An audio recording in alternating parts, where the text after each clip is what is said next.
Good evening, sirs. My name is M.S. Sridharan. I am a bank officer. And I have been earning my salary from my bank, from the bank's main income, that is interest.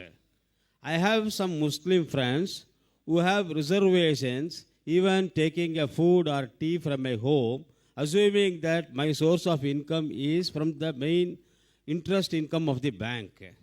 Please clarify if the interest as mentioned in the Holy Quran is the same that the modern bank is practicing, receiving or paying. Once again, my question is incomplete, I'm sorry.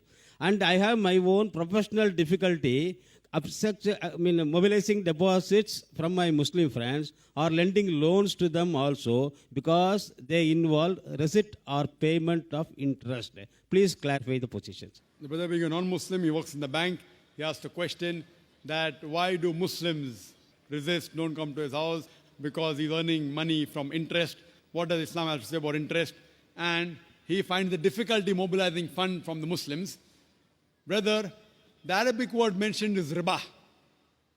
Riba means interest as well as usury. Some people, they think that riba does not mean interest, but it includes interest as well as usury. Interest, according to the dictionary, means money earned on money lent.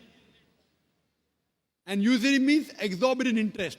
Both usury and interest, both are prohibited. And the Quran mentions the word riba in no less than 8 different places. In Surah Al-Imran, chapter number 3, verse number 130. In Surah Nisa, chapter number 4, verse number 161. It's mentioned in Surah Baqarah, chapter number 2, verse number 275 thrice. In Surah Baqarah, chapter number 2, verse number 276. As well as in Surah Baqarah, chapter number 2, verse number 278 and 279. I'll just translate the last verse. Surah Baqarah, chapter 2, verse number 278 and 279 says that if you give up not your demands of riba, of interest, then take notice of a war from Allah and His Rasul. So anyone who deals with interest, gives interest or takes interest, he is waging a war with Almighty God Allah and with the Messenger Prophet Muhammad Sallallahu Alaihi Wasallam. It is one of the major sins in Islam. One of the major sins. And one of these says, one of the lower level of interest is equivalent to doing zina, adultery with your mother.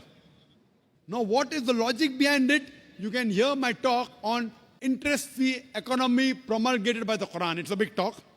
Logically, for me to prove to you why interest is haram, it will take a few hours, which will not be possible now. But in short, the reason interest is prohibited because it makes a rich person more rich and a poor person more poor.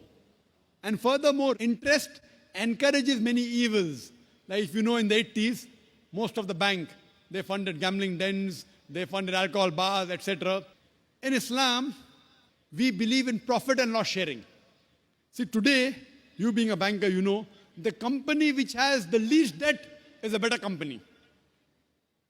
This interest was started by King George V, the banking system. He is the main culprit. Previously, it wasn't there. And now, to make the rich people more rich. If a poor person wants loan from a bank, it's difficult. You want to see what is his asset, how much is he earning. So it's more difficult for a poor man to get loan.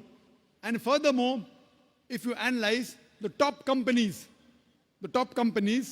they are debt-free companies. Therefore, today we find stock listing. You know Anil Ambani, he floated the Reliance Power. How many? 1.1 lakh crores. You got 100 times more than what he wanted. No bank would have given him so much money. What he did? He floated stock. What is stock? It is Islamic system, profit and loss sharing. Correct?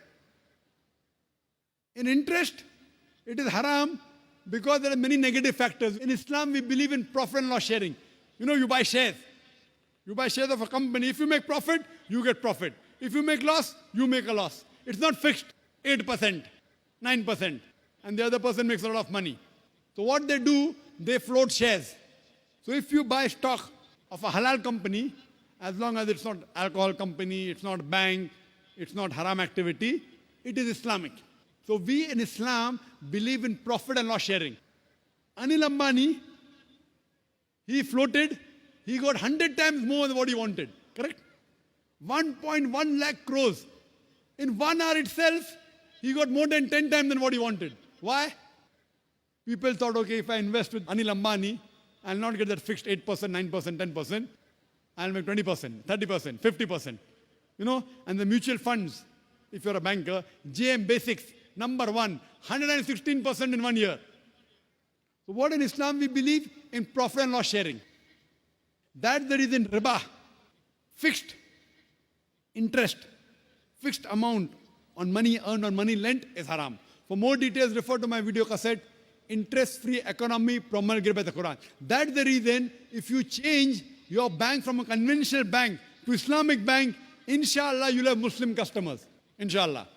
And today, the Indian government, the RBI, the finance minister, hasn't given permission for a true Islamic bank. But there are people approaching him. I myself spoke to Chidambaram when he came to Saudi Arabia. And there are high possibilities. Manmohan Singh, our Prime Minister, initially he was the finance minister. He understands finance better. There are high possibilities, inshallah. He's studying the system. Along with the Prime Minister, Manmohan Singh, and the Finance Minister, Mr. Chidambaram, there are high possibilities very soon that we'll have an Islamic system. And you surely see to join an Islamic bank. That's the reason today Citibank has Islamic window. HSBC has Islamic window. Most of the international banks have Islamic window. Why?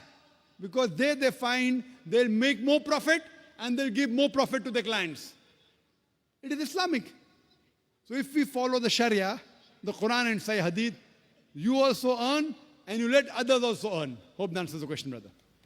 Thank you very much.